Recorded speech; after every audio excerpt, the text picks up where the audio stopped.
Today we learned that rock historian, travel writer and music broadcaster Glenn A. Baker has died at the age of 74. I'd known Glenn for years, not as many years as some of my colleagues. He was the rock brain of the universe and he'd been broadcasting and promoting and talking about music since the 1970s. He was also a prodigious travel writer, and I knew him in that sense. We actually travelled together in Ireland about 10 years ago, and I have this vivid memory of driving around Ireland in a little white minivan and singing and just the trivia. Some pretty X-rated stories of his life behind the scenes of the rock industry. None of which I can repeat here. Anyway, we were traveling together in this minivan, and I remember we were going through this tiny little village on a Sunday afternoon. There was a local fair on. There was a band absolutely thrashing it out the front of the pub. Glenn literally leapt from a moving minivan to get their number. He was that guy. He was always looking for the next best thing. He had incredible music instinct. And he was always willing to share as well. And that's what I loved about listening to him. He was also the voice of music on the Qantas inflight channel when it was still existing for decades. And so many people grew up listening to his recommendations. He was also a guest on our travel podcast, The World Awaits. And for one of these interviews, I asked him to map out his ideal musical road trip itinerary traveling in southern USA. And he just had so much knowledge that he wanted to pack into that. He insisted it should be a 2-part series. So take a listen for some fantastic recommendations for music, where to travel, how to travel through southern USA with Glenn A. Baker. Vale, Glenn, you will be missed. Glenn, welcome to The World Awaits. It's such a pleasure to have you here. And it's a pure delight to be with you. It really is. Now, I wanted to do a story about road tripping across the US, maybe with a musical trip in there. And I thought, who better to ask than the rock brain of the universe, not once, not twice, but thrice. How often do you get thrice in a podcast? So with all of your wealth of experience in travel in the US, I thought what a great opportunity to pick your brain for the best route to take us through the US for great drives, great scenery, and fantastic music. So let's get into designing the perfect US musical road trip.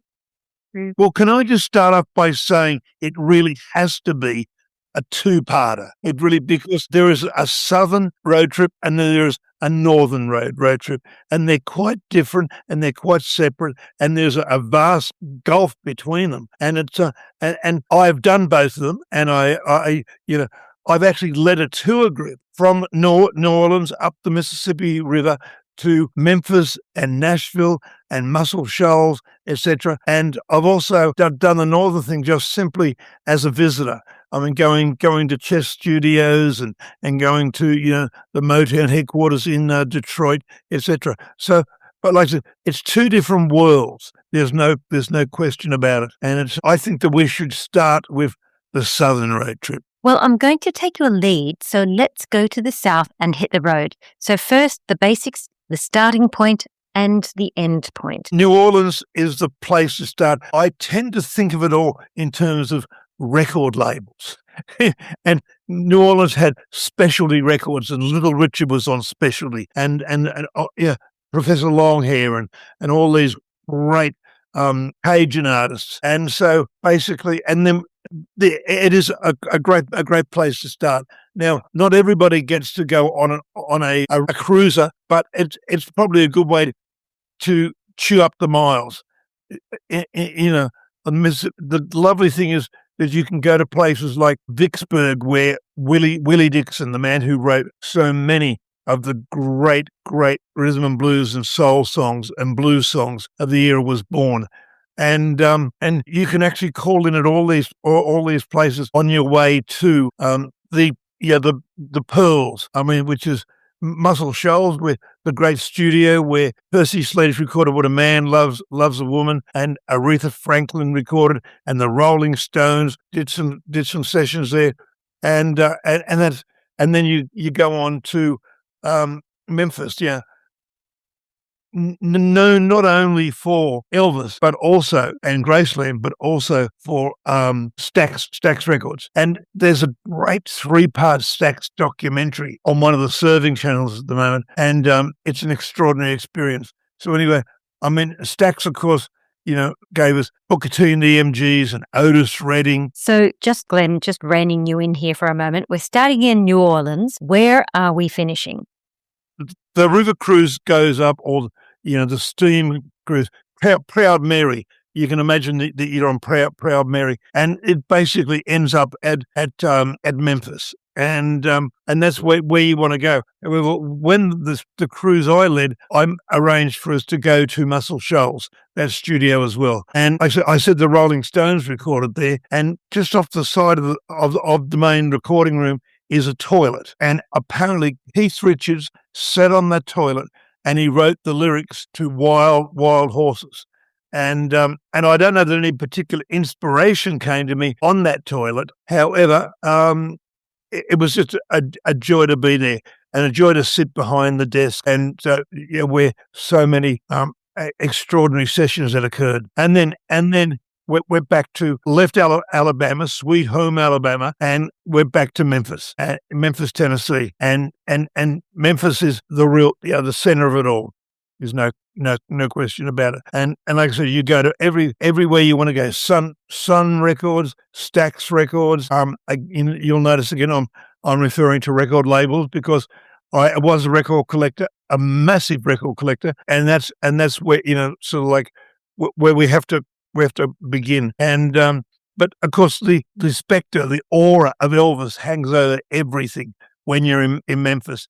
Not only was Elvis from Memphis, not only did he make his first records at Sun Studios in Memphis, but he built his home there at Graceland, and he lived there, and he would come back from doing his film roles up on the coast, as they say, in LA, and then he would come back to Memphis. And that's where 14-year-old Priscilla came to live after he discovered her, you might say, in Germany. And I've actually had a conversation with Priscilla about what it was like living in Graceland. And I said, by the way, what was Elvis's record collection like? And she said, well, no one could ever tell Elvis he should do this. He should record that. It would turn right off. So if anybody discovered a song, as I did at times, I think that now anyway, she said I would buy the record and just leave it on the turntable,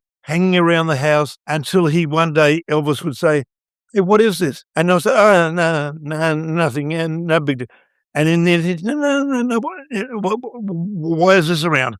And anyway, that's how he got to record American Trilogy, because Priscilla just left it there. And then he apparently, when he got into it, he played it 17 or 18 times. He became completely obsessed by it. That is the Mickey Newbury version of it. And he said, I got to record this. And it went on to become, one of his most famous songs. Anyway, but that's getting beside the point. They in the grounds of Gracelands is a plane, Elvis's plane, the Lisa Marie, which does put actually to bed all those theories that he was afraid of flying. He was never afraid of flying. But anyway, because he used to take his plane to Hawaii, and he did shows there, and he had a great affection for Hawaii, and so it's so anyway, yeah. So nowadays it's a bit of a theme park. I mean, nowadays, there is now a Graceland hotel that Priscilla has built there, and now, like I said, it's quite an attraction. I think it's been listed as one of the 5 most popular tourist attractions in America. Not music tourists, but simply tourist attractions. It is really, really that important. So if we're doing this big road trip working eastward from New Orleans, I wanted to ask you, do you go to the big attractions like Dollywood? Yeah, look, I must admit, as much as I adore Dolly Parton, everybody adores Dolly Parton. She once gave me a cuddle, and I was able to discern that she is all Dolly. Let me tell you, all Dolly.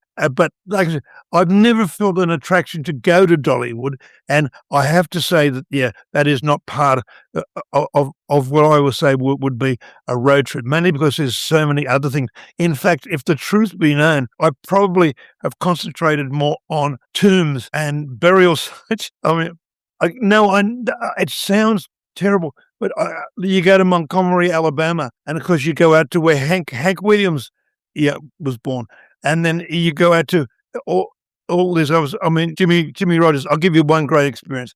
I visited Jimmy Rogers' grave, and now he was known as the singing brakeman, and he wrote and sang songs about trains and journeys like that. And I remember being at his tomb, and in the background, relatively early morning, because let me say, I keep rock and roll hours, as you've heard, and I don't tend to get up that early. However, in the background, I could hear a lonesome train whistle going, woo, woo, and I clutched my chest. I thought, I'm at Jimmy Rogers' grave, and someone is actually, a train is in the background. It was very experienced. So, like I said, Robert Johnson, who was the first great blues recording artist. There's 3 possible graves for him. One that I chose to pick was just near the Tallahatchie Bridge. Now, you may be too young, you sweet thing, to understand what the Tallahatchie Bridge means, but it was in Ode to Billy Joe. I might be a sweet young thing, but I do know the song. Yes, well, exactly. I mean, that's one of the lovely things about being in the South. Now, like I said, I was not leading a tour group then. I'd actually got after Nashville, and we went to the Grand Ole Opry, etc. in Nashville. We then broke up, and the punters, went back to Australia or wherever they went to, and I just got in a car with my mate David Latta, and we just drove through many of the places in the South that we hadn't gone to. So this was my tour group plus, and everywhere you go in the South, there is something. There's something that occurred. There is a song that you're reminded of, and it's and it really is exciting. We've talked about theme parks, yes to Gracelands, maybe not to Dollywood, but in terms of other venues along the way, you've mentioned the Grand Ole Opry. What drives the South with that incredible music? I mean, what's the South got that we all haven't got? What it says that every diner, every place. One thing about touring in America, you realize that every band that performs in a diner is so much better than any band you've ever seen in that environment ever before. I mean, Americans love to perform. There is no question about it. And so, where do you see it? I mean, in Memphis, you go down Beale Street and you go to the BB King Blues Club, and you go to there's all manner of things in Memphis for you to see. Every venue, every club, everything, and there's no. Now, when you leave Memphis, it's probably not as there's probably not as many venues to actually to see, but you play it by ear, Belinda. You really do. You go not necessarily expecting anything, but that wherever you turn, there's going to be people performing. Of course, I mentioned that we started off the tour in New Orleans. And that's great. The New Orleans Jazz and Heritage Festival is just a wonderful experience. I remember the first time I went there, I went to the first night, the Sanger Theatre on Canal Street, or was that the Canal Theatre on Sanger Street? I'll get that right in a minute. And I saw the Dave Bartholomew Big Band and Fats Domino. And then I saw the next night, I went out on the on a cruise on the Mississippi, and I saw another cruise, and I saw the Neville brothers with Art Neville, and I saw and then at the festival I went and saw Alan Toussaint sitting on a chair out in sort of like in the middle with no one paying that much attention to him, and he was performing, and it was just you're saturated in the gospel tent. I love particularly. You go into the gospel tent, and these are not professional outfits.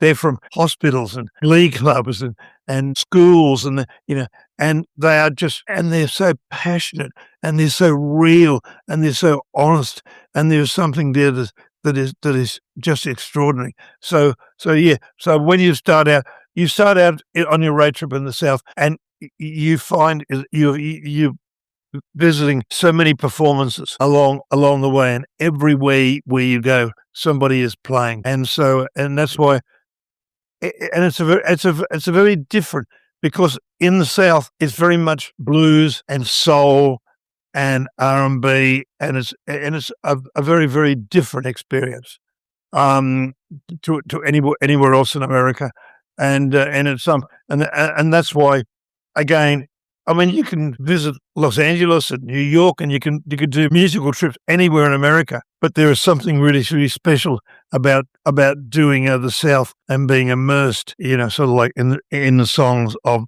the South. There's no question about it. Well, it is, of course, it's not just the music, but it's also the food. Everywhere you go, it's like soul food. It's like everything is accompanied by ribs and coleslaw and bloody, sort of like, and chitlin greens and all sorts of things. I mean, you have to love Southern food, but then again, who doesn't love Southern food? I mean, everybody loves Southern food, and that's, so wherever you go, you actually, it's accompanied by, sort of like, some great food, but there's some atmosphere. I mean, when you get in the South, you can go and visit the Crossroads. Now, if you've seen the movie Crossroads, you'll know that in legend, this is where Robert Johnson sold his soul to the devil in return for fame. Now, there's about 3 different crossroads, and you can pick whichever you wish to be the real one. So I have my map in front of me. We started in Louisiana, in New Orleans, then Proud Mary Riverboat up to Vicksburg, the birthplace of Willie Dixon, and each day investigate the towns along the way into Tennessee and Alabama. Oh, like I said, well, in my case, I went up on my Proud Mary on the riverboat to places like Vicksburg, the birth of Willie Dixon, and then then we just got, each day you would get off the cruiser or the boat trip, and you would actually investigate the towns along the way, and every town has some musical connection, and it's not that everybody on the trip is as interested in music as you or I may be. They're often interested in the Civil War, and they go to look at sites of the Civil War, whereas I went, and my punters went, to visit sites that are of musical importance. But that's okay, because I think it can accommodate both of them. It can accommodate both, but anyway. And then, of course, you go from Louisiana into Tennessee, into Alabama, and the states all have their own claim to music, and it's but that's exactly gorgeous. I mean, Kentucky gave us bluegrass, Bill Monroe and his bluegrass boys and all that, and it's and Jackie DeShannon came out of Kentucky, and yes. Kentucky, you can go into Kentucky as well. Depends how much time you've got. It really depends. I mean, I did it in a couple of weeks, or just 3 weeks, but I could easily have spent 3 months in the South and not have been bored for a second, because it really is quite sort of. Now, you mentioned places you go to. Again, I keep coming back to not only record labels, but studios too. And so we go to the Sun Studios, where you can go and stand at the microphone where Elvis sang "That's All Right, Mama" in 1954, and so. But then when you go to staying with Elvis, you go to Nashville and you visit RCA Studio 2, where Elvis and Roy Orbison and a whole bunch of people also recorded, and that's where Elvis, of course. Roy Orbison recorded "Only the Lonely." Dum dum dum dum doo whoa way way way. Only the Now there's a great story for Only the Lonely, which I need to tell you. Roy Orbison wrote that song, and he thought that he would get the Everly Brothers to record it for him. And the Everly Brothers said, for some odd reason, very strange reason, said, "Nah, it's not really for us." And they passed on. So Roy was a little bit miffed. So then anyway, he goes to Memphis and he shows up at Graceland and he presses the buzzer outside the gates and he says, "Hey Elvis, it's Roy here." And Elvis says, "Listen, mate, we had a party here last night and everyone's lying all over the furniture and everything. And so it's really not a good time. Why don't we catch up in Nashville?" And Roy, being a good Southern gentleman, he took it on the chin, though plainly he was not impressed. He was not impressed. But Elvis, his fellow Sun artist, had given him a brush off like that. So anyway, he gets to Nashville and he says, "Okay, if both the Everly Brothers and Elvis aren't interested in my song, then I'll record it." And so and again, I've already sung it to you. He went in and he sang, "Dum, dum, dum, dum, de, do." Oh, he sang Only the Lonely. It became a major international hit, the first big hit he ever had. And so, yeah, and that was because Elvis had really dissed him. As I say, Jerry Lee Lewis's hometown. And we visited. Jerry Lee Lewis wasn't home at the time. Faraday, Louisiana. And we visited his house. And he wasn't there, but it was Jerry Lee memorabilia all over the place. And we also visited the B.B. King Memorial, and they've actually turned that into a proper museum, and that is really worth seeing too. Every corner, every town, every location reminds you of a song. And it's let us know whether we touched on Faraday, Louisiana. We touched on Jerry Lee Lewis, Last Man Standing, and he was a very wild man, and he was also recorded for Sun Records too, along with Elvis and Roy Orbison and Johnny Cash, and it's so he was also part of that. It was also in that studio where you can go and stay. Talk about visiting studios. The Stack Studio is on the site of an old movie theatre, and they, as Steve Cropper, the guitarist in Booker T and the MGs, and the man who co-wrote, sort of all these great songs like In the Midnight Hour and Knock on Wood and Sitting on the Dock of the Bay, etc. And he said he had a slanted floor. He said that for some reason was part of the Stack sound. It influenced the sound. He said, "We don't know why." He said, "But because there was that, it was so slight there." And you can stand there and again, a little shiver runs through you and you see this slanted room and you're thinking, wow, this is where Green Onions was made. Now, by the way, do you know the story about Green Onions? Green Onions was just a bit of a jam by Booker T and the MGs while they were waiting for a session to start. And Jim, the studio manager, just hit record and recorded the session. And he said, "Hey, come on in here and listen to it." And they all come in and he played this track, this instrumental track. And they all, yeah, that's good. And he said, "Now, what should we do with it?" And he said, "Okay, we'll release it." And in those days, you could get something released in a week. And so, and they did a dub of it. They whipped it down to the local radio station. He played it on air, and everyone just adored it. But I think Al Jackson, the drummer, came up with the name because they had to work out what they were going to call it. That's the problem with all instrumental songs. Had to work out what they were going to call it. And he said, "We want something that's lower than a snake's navel."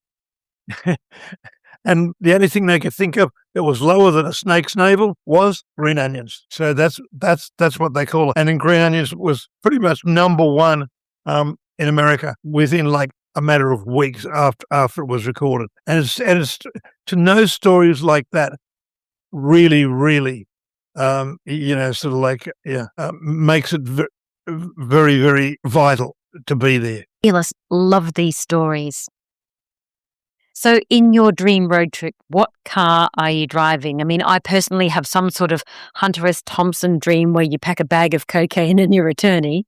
I must admit, I probably passed on the cocaine, but then again, I am a famous non-drinker, non-druggy. I mean, I'm trying to think the car, it was a convertible. The lovely thing, by the way, about being in the South, and perhaps I haven't touched on this, is they're also gentlemanly. They're also delightful. They're nice people. Everyone is so courteous. Everyone, and it's, yes, ma'am, no, ma'am, and it's, and they treat you with such respect when you're in the South.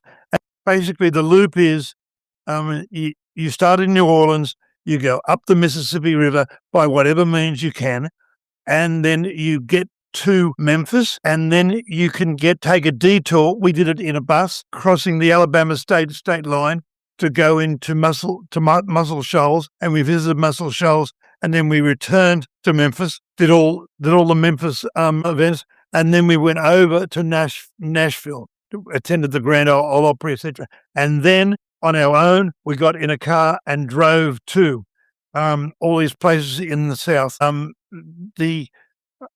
It'd probably be like a spaghetti thing to have to draw. We went to Montgomery, Alabama, and we went to Faraday, Louisiana, and we went to Indianola, Mississippi, which is where the B.B. King Museum is. And so, and then I can't remember where the Jim Henson sat on his river riding Rainbow Connection. But anyway, and cooking up wherever that is, we'll have to look it up. But so we zigzagged across the South, but it's all within that, basically the 4 or 5 states. Glenn, I just love the idea of doing those long stretches of highway in a big car. The romance of the US is, getting in that great convertible, paying half the price for petrol, and getting a soundtrack going and just zoning into those long, iconic drives that the US is so famous for. And not just the Route 66, but discovering the cities. Maybe they're past their heyday.